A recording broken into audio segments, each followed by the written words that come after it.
faithful high priest. This is Brother Raj with Victory 180. Therefore, he had to be made like his brothers in every respect, so that he might become a merciful and faithful high priest in the service of God, to make propitiation for the sins of his people.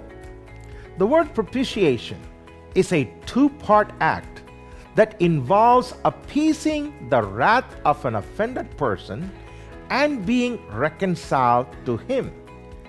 It says here that Jesus had to be made like his brothers in every respect. That means he had to come in the form of a flesh to truly be our great high priest. The Bible teaches that God has provided for himself the perfect sacrifice through Jesus Christ, so that his wrath can be appeased and sinful men can be reconciled back to him.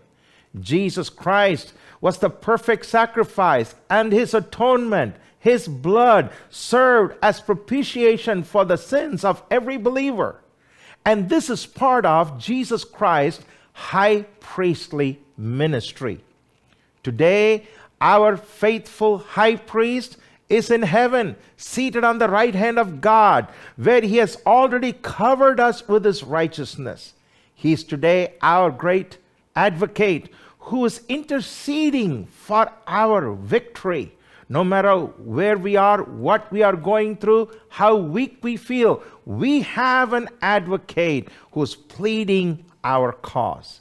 The Bible also says, as our high priest, he is praying for us continuously. Even if you falter in your prayer or feel weak, Christ is praying for you. He has now given us the power of attorney to use his name.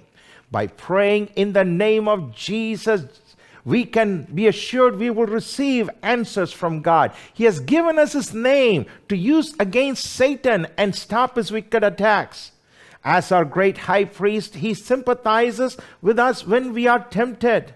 Not only does he help us to bear under temptation, simultaneously he also makes a way of escape to overcome the temptation and walk in victory. It is time that we focus on Jesus. Remember that he is our great high priest, that he is an eternal high priest, that he has done everything he should so that every day we can walk in victory. We should love him and adore him as our faithful high priest.